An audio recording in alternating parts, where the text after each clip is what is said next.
Bismillahirrahmanirrahim. Assalamualaikum warahmatullahi wabarakatuh. Di sini kami akan mempresentasikan tentang salah satu tugas mata kuliah HCCP, di mana yang berjudul penerapan HCCP pada yogurt. Saya langsung saja kita ke presentasinya. Saya persilakan untuk penyaji pertama untuk mempresentasikan. Dipersilakan. Baik, langsung saja kita masuk ke deskripsi produk.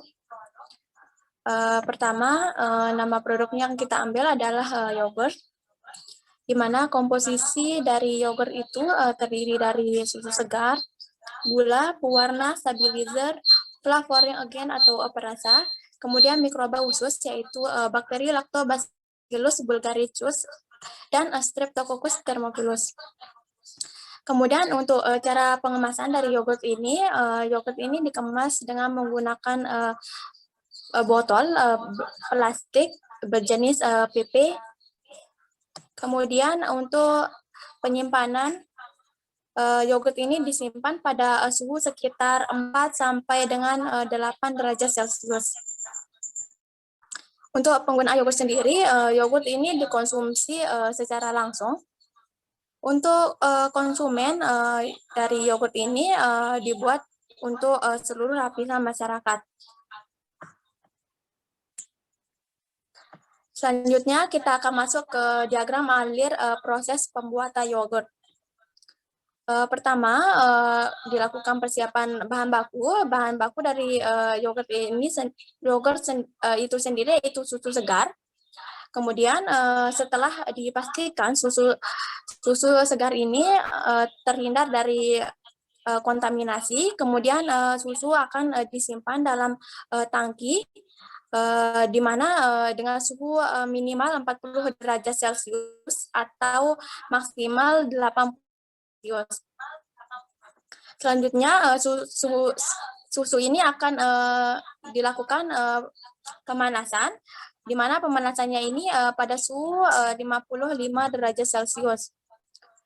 Setelah itu dilakukan pasteurisasi, di mana suhu pada proses pasteurisasi ini sekitar 70 sampai 85 derajat Celcius dalam waktu 30 detik. Selanjutnya dilakukan penurunan suhu. Penurunan suhu ini dilakukan sampai yogurt mencapai suhu 37 sampai 45 derajat Celcius. Selanjutnya dilakukan inokulasi, di mana pada proses inokulasi ini ditambahkan bakteri Lactobacillus bulgaricus dan Streptococcus thermophilus. Selanjutnya akan dilakukan inkubasi. Inkubasi ini dilakukan pada suhu 30 sampai 40 derajat Celcius dengan RH 80 sampai 90 selama 4 sampai 6 jam. Selanjutnya akan dilakukan homogenisasi pada suhu 55 derajat Celcius. Selanjutnya akan dilakukan proses mixing atau pencampuran, di mana dilakukan pencampuran susu tadi itu dengan gula, pewarna, sari buah, dan lain-lain. Kemudian susu yang telah dicampur dengan gula, pewarna, sari buah, dan lain-lain tersebut akan dilakukan pemindahan ke dalam tangki filling. Selanjutnya akan dilakukan pengemasan. Pengemasan yogurt di sini menggunakan botol plastik, di mana dalam pengemasan botol ini terlebih dahulu disterilkan. Kemudian di sini akan menghasilkan botol steril dan dilakukan pengemasan. Selanjutnya, setelah dilakukan pengemasan, yogurt akan disimpan pada suhu sekitar 4 sampai 8 derajat Celcius.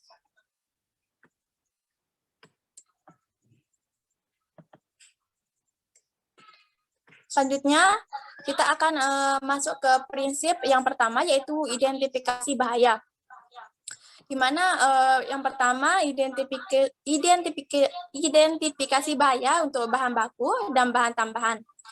Yang pertama susu. di mana identifikasi bahayanya itu yang pertama bahaya biologi, kemungkinan yang terjadi ini Salmonella, E. coli, Staphylococcus aureus. Kemudian kemudian terdapat bahaya fisik juga, identifikasi bahaya fisik yaitu kerikil, debu, pasir, dan lain sebagainya.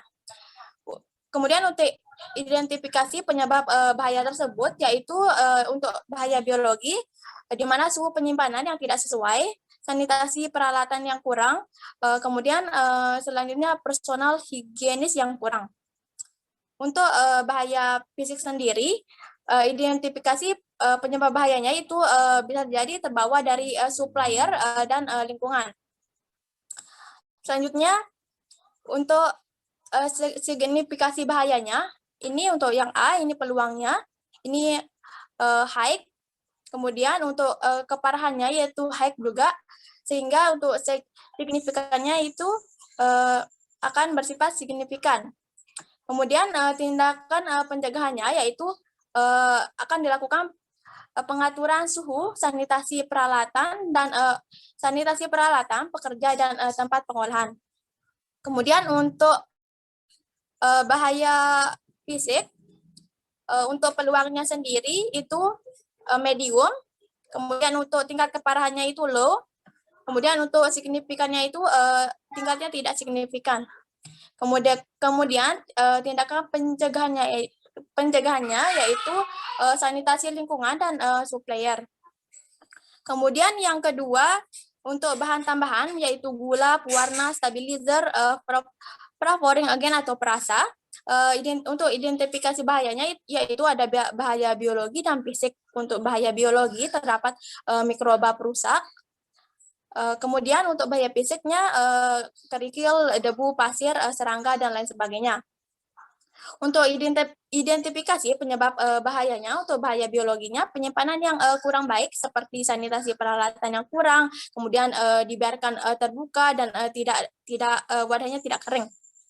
Kemudian untuk bahaya fisik, identifikasi bahayanya, identifikasi penyebab bahayanya itu penggunaan wadah tidak tertutup dan bisa jadi dari lingkungan.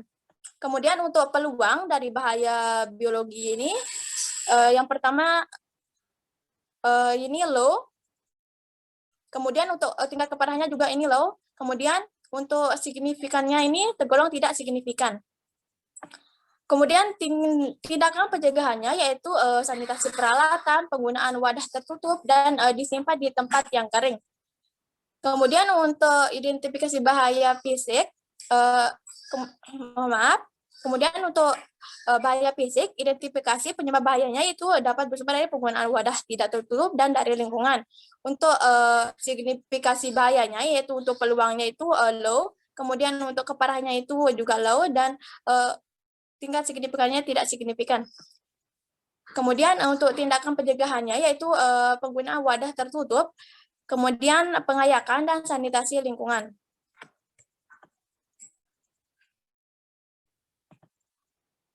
Kemudian yang ketiga yaitu mikroba khusus. Untuk identifikasi bahayanya, tadi ini terdapat bahaya biologi yaitu berupa mikroba perusak. Kemudian untuk identifikasi penyebab bahayanya itu kontaminasi dari lingkungan pekerja serta peralatan.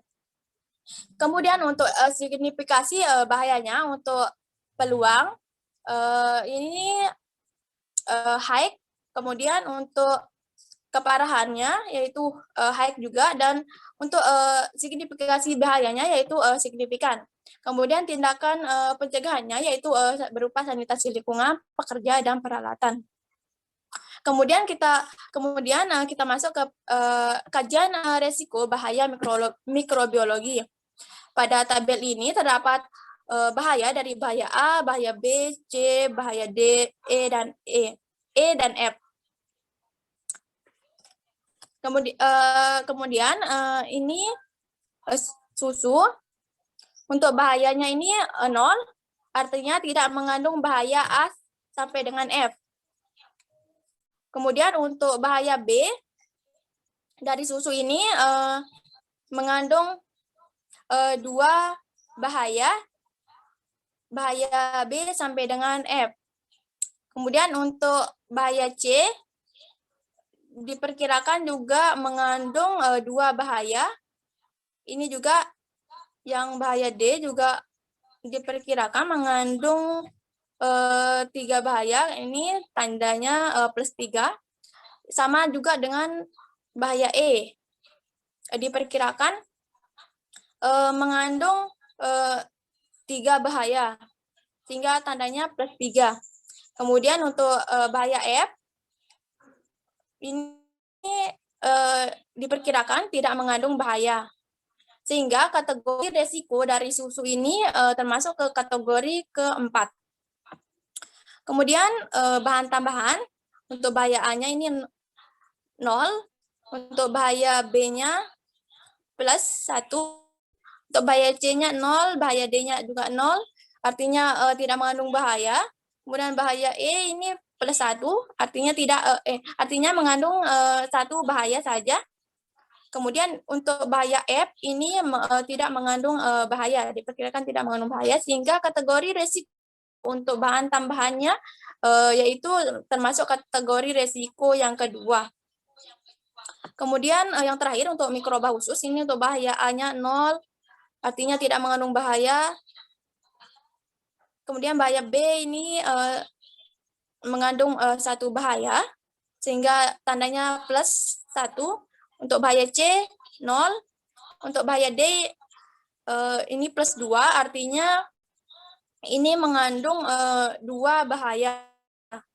Ini kemudian untuk bahaya E ini mengandung diperkirakan mengandung 3 bahaya, sehingga ini tandanya +3. Kemudian untuk bahaya F diperkirakan tidak mengandung bahaya, sehingga kategori resiko untuk mikroba khusus ini termasuk kategori resiko ketiga.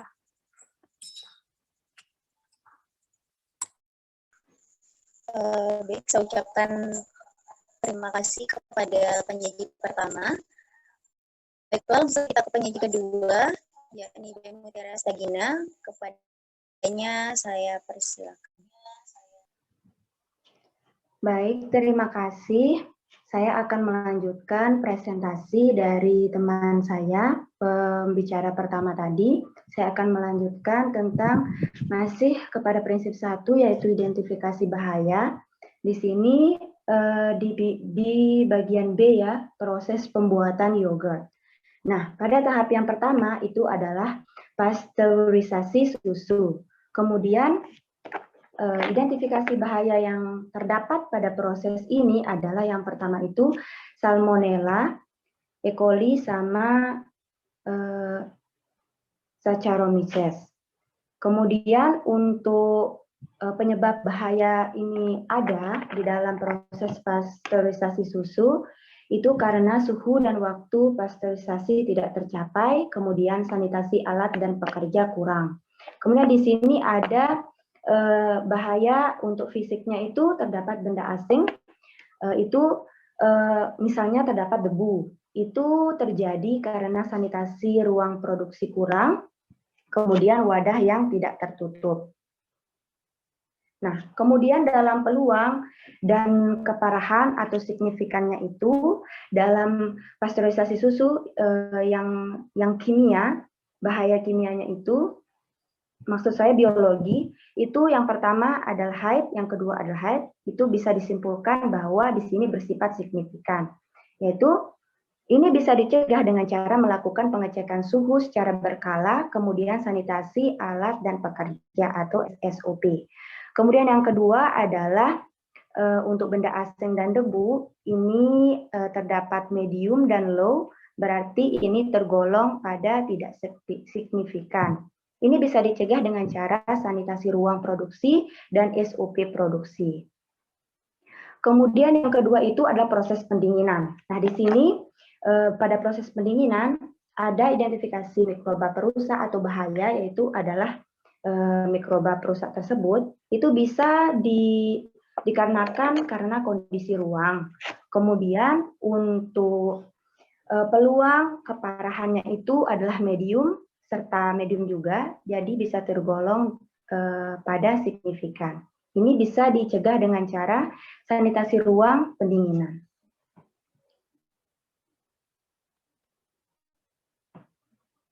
Kemudian yang ketiga itu adalah proses inokulasi. Kemudian identifikasi bahayanya itu adalah terdapat mikroba atau bakteri. Ini bisa terjadi karena kontaminasi starter. Kemudian untuk nilai peluang dan keparahannya itu adalah medium dan high, berarti ini bisa digolongkan pada sifat signifikan, bersifat signifikan. Ini bisa dicegah dengan cara SOP penyimpanan starter. Kemudian yang keempat, ialah inkubasi. Kemudian bahayanya itu adalah terdapat bakteri dan kapang di dalam mikrobiologi. Kemudian dalam mikrobiologinya, kemudian itu bisa terjadi karena kontaminasi wadah dan mikroba dari udara. Kemudian untuk nilai peluang dan keparahannya itu adalah peluangnya itu medium, kemudian keparahannya itu adalah high. Jadi bersifat signifikan. Ini bisa dicegah dengan cara sanitasi alat dan ruang.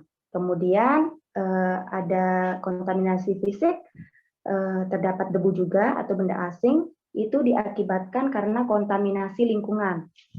Kemudian untuk nilai peluangnya itu adalah low, kemudian ada medium. Jadi ini bisa tergolong bersifat tidak signifikan. Ini bisa dicegah dengan cara sanitasi ruang produksi. Nah, kemudian di sini terdapat penentuan CCP bahan baku pada prinsip 2, yaitu